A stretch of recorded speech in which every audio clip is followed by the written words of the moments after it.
Open your hands up, son. I don't really want this. I mean, I'll take it if you don't want it, Alan.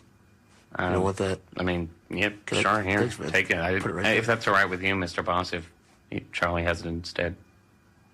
I mean, you already gave it to him, but it's your gift, man. Do whatever you want with it. I know I'm about 5 or so years late on this video, but here we go. I finally watched X-Men Dark Phoenix.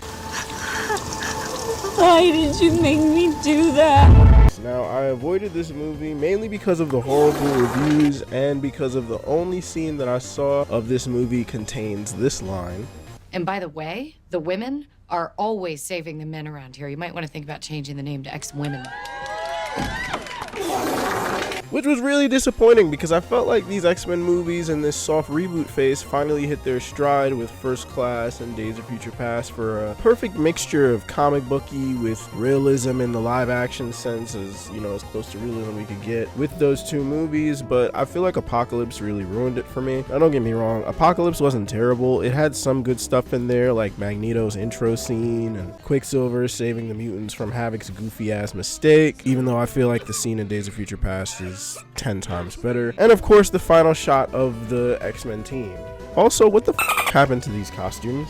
At least the costumes this go around actually have some color and they look like the usual line of costumes, but none of the team feel believable wearing them. They all look weird and stiff, and the costume just seems ill-fitting, especially Quicksilver. He in particular looks super uncomfortable. Also, Scott's visor just makes him look like a doof, especially in civilian attire. Like, just give him the glasses, dude. You know, remember that huge dramatic scene in the last movie where he received his glasses? And by the end of the movie, they pretty much say fuck the costumes. To be honest, halfway through the movie, they say fuck the costumes, if we're being quite honest, and we go right back to street clothes for our superhero. Time is weird in this, you know, this timeline. For some reason, Michael Fassbender and James McAvoy are supposed to be these guys in a couple years or so after this movie, and they don't really look that old. Now, I don't really mind because out of all the actors in the soft reboot phase, McAvoy and Michael Fassbender are absolutely the standouts. They do an amazing job in every movie that they're in. Also,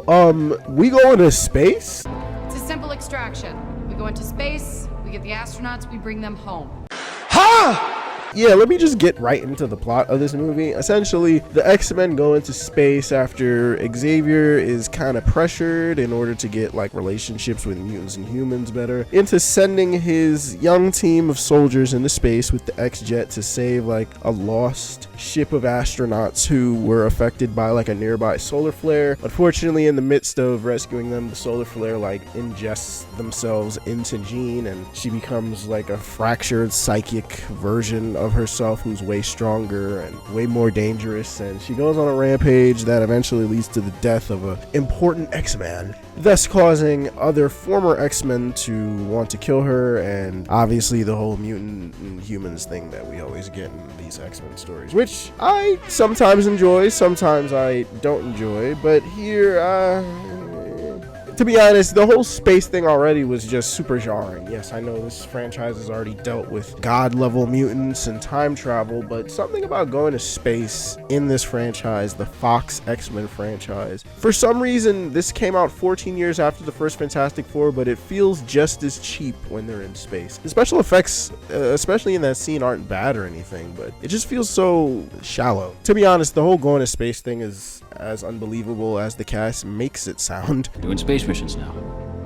Cool. I really try my best to keep up with the X-Men franchise, considering that me and my sister are like super fans of this entire franchise, and oftentimes I'll find myself like covering for various things in the franchise that aren't necessarily you know, within the bounds of continuity, just to explain any plot holes or things that just don't make sense in between films, like Xavier's reappearance after his death in X-Men 3, or the timelines and how they line up with the main series, the reboot series, the Deadpool movies, and the Logan movie. But I think Jean getting the Phoenix Force twice in this is just kind of my limit. And I don't just mean in the original series and then in here. She has like a psychic interaction with the Phoenix Force in the last movie, and I just thought that the Phoenix Force was inside of her. Like, you know, maybe they're gonna base it off of like a comic or a cartoon and just have it be from her traumatic experience, but no, she receives it in this movie for some reason. So it's almost as if this movie itself is a reboot from the last movie. The dialogue in this movie is probably the worst it's ever been in this entire franchise. You lied to me, Scott, about everything. We'll figure everything out together. Just come back to me. Remember, you said you'd always come back to me. And that's including X-Men Origins Wolverine. You know, when I was making the notes while watching the film and I was like 2/3 done with it, it was like, oh yeah, 80% of this dialogue is expository and it's so cliche. Magneto and Jean's first convo is probably the best example of how expository and cliche and just non-human this movie's dialogue is. You hurt people, It's been a while. but you did. Yes. What did you come here to ask me? Let's just get into the thick of it with these characters. Let's talk about the X-Men's. Now, of course, the main character of this movie is once again the Professor X, James McAvoy. Of course, we have like Jean and stuff like that, but it's still McAvoy's film for the most part. This film finally takes the angle of Xavier's morally gray actions as opposed to his more pragmatic and idealistic portrayals previously. Kind of similar to what they alluded to in X-Men 3, but they didn't really go that deep into it because he died. Honestly, his arc in this film, where he's coming off a little bit of a, like someone with a bit of an ego with this whole mutant and humans relation thing, his arc is really just bogged down by how bad the dialogue is this go around. But McAvoy tried his best. So Jean this go around, I've never been a fan of the actress who portrayed Sansa from Game of Thrones. I always felt like she was just disconnected and inhuman and one note in her line delivery, which, contextually in Game of Thrones makes sense, but here I'm not a huge fan of it. The movie starts with another flashback very similar to the film that it's essentially remaking in its own timeline. To make it worse, it's another Jean flashback. And listen, man, as much as I wanted Famke Janssen to fix me, the Jean character, as well as everyone pretty much outside of Xavier, Logan, and Magneto in the original films, were all just written so shallow and just terrible, or I guess I should say they just weren't really written at all. And Jean in particular was just so boring in every movie that she appeared in. And when you think about her appearance in the comics and the cartoons, she has some edge to her. Hell, all of the mutants do. They're all a little bit grayer on the moral scale than most superhero cartoons and comics would usually depict their main characters. But in these movies, she's just there. Next up, we got Magneto. As per usual, Michael Fassbender is peak, as he has been since the beginning of this soft reboot series. But much like James McAvoy, his good performance really still can't save how bad this script is. To make matters worse, this is a character who, even in the previous film, which I still think is arguably weaker than this one, he has one of his most dramatic arcs probably in the entire franchise, right after First Class, I'll say. Here he puts on his acclaimed helmet, his iconic helmet, and there's like a score behind it, a music swell, but I felt no epicness, especially when you think about the fact that this is the last film in this nearly 20-year-long franchise. It's insane to me. Next up, we got Scott, and once again, Scott is cucked. Well, to be fair, this is the most Scott gets to do in this entire franchise. I'm not kidding. So that's a start, I guess. But he's still super unimportant and boring in the grand scheme of things. Thank God for X-Men 97. And even in a movie without Wolverine to enforce this love triangle, Jean and Scott's romance is still so stiff and not believable. It could be summed up with this awkward shoulder touch in the space mission at the beginning. Mystique, who is the worst X-Man, the makeup is worse than in any other appearance she's appeared in. That's including Rebecca Romijn and any previous Jennifer Lawrence appearance. Like, I feel like the Rebecca Romijn look is still super peak. No disrespect to Jennifer Lawrence, she could also fix me, as well as Rebecca Romijn, but it's just, I felt like the reptilian, sultry, lusty nature of the Mystique character made more sense than how she's portrayed with the Jennifer Lawrence character. And to be honest with you, Jennifer Lawrence is terrible in this movie. This is definitively her worst performance. You could tell so badly that she just did not want to be here. Every single line sounds like she's saying it in one take. one singular emotion and like she just wanted to get it over with. She's barely in the makeup, which, hey, you know, all credit to her. You know, from what I hear when it comes to the application of all of these like super heavy body paint and prosthetics, it takes a while. So a lot of people don't want to do that, which makes sense. Beast is actually given the most characterization he's received since First Class, and to be honest, I'm all for it. Nicholas Hoult has kind of been disrespected and casted aside, especially in comparison to the rest of his co-stars, even Jennifer Lawrence in the previous films, where I felt like she was a bit more enthused, especially in Days of Future Past. But here, I was actually appreciative of his role, considering he's actually given some development, and he finally has an issue with Xavier that's fully brought up and reaches its breaking point, and I thought Nicholas Hoult once again did a pretty good job. Storm was pretty interesting, actually. She's given the most to do probably since X3, and it was kind of weird.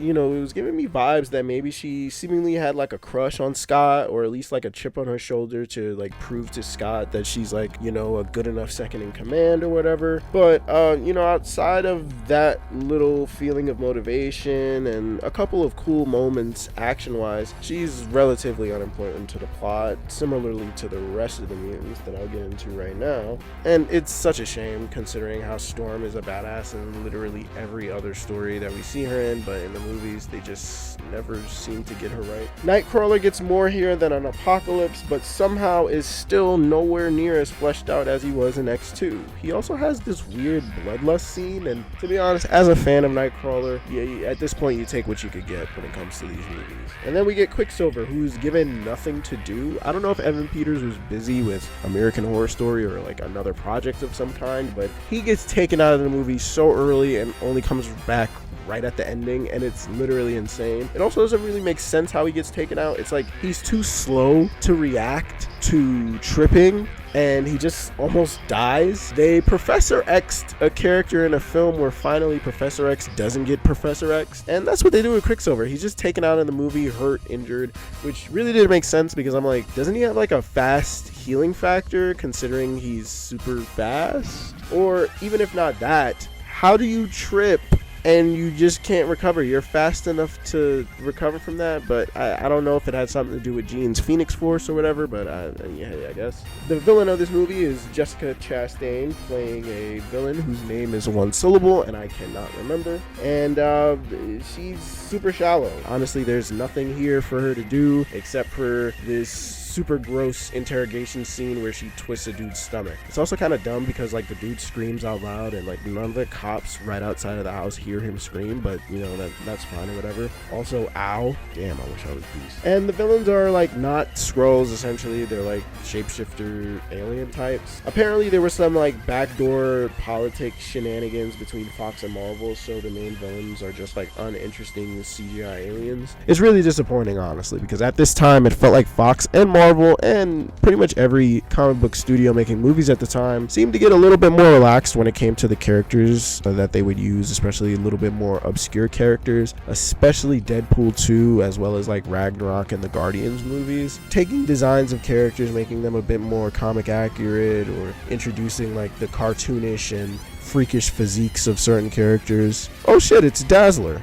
There's not too much cool in this movie though. I mean, Jean does make Professor X walk in this grotesque, nightmarish way, and I thought that was actually pretty cool. I thought Magneto's little fight scene and all the stuff that he does on the train at the end is pretty cool. Some of the Storm stuff on the train is pretty cool. I like the little Storm and Magneto head nod. And visually, despite the cheaper costumes, the film itself looks more expensive than Apocalypse did, to be honest with you. The lighting is much better, and I actually like the color palette. And finally, I just gotta say, the movie just has a really bad ending. The movie ends just like with like a wet fart, and it's so anticlimactic, and it's honestly disappointing considering that, you know, how good this franchise could be when it's at its best, and how schlocky, stupid, and entertaining it could be at its worst. But this ending, just like I want to say 95% of this movie, was uneventful and forgettable. It's almost cruel irony how this whole thing ended up. In conclusion, this movie was nowhere near as bad as it was previously described to me, but it's still nowhere near a good movie, which is disappointing because I expected a laughable, terrible, but enjoyable experience. Instead, I was just kind of whelmed for almost 2 hours. But that's pretty much it. How did you feel about X-Men Dark Phoenix? Where would you rank X-Men Dark Phoenix in the X-Men franchise, and, you know, comparatively with other superhero films? This would be near the bottom of the X-Men movies for me. I wouldn't say it would be at the very bottom. I still think the Wolverine movie and Apocalypse are worse than this, but I think X-Men 3 is the superior Phoenix movie. I think the way it displays the Phoenix, despite it not being, you know, connected to space or, you know, like a cosmic entity, they really try to keep it within the bounds of what was socially allowed at the time, so it makes a little bit more sense in those films. But yeah, there's no like cool action set pieces like in Days of Future Past or the opening of X2 or anything like that. This is a movie, and to be honest, you could skip it. No one major dies or anything like that. I guess Jean does, but I mean, like, do you really care about Jean and Scott, especially in this timeline? But other than that, y'all, this was fun, and I will see y'all in the next Retro Redux. Bye bye.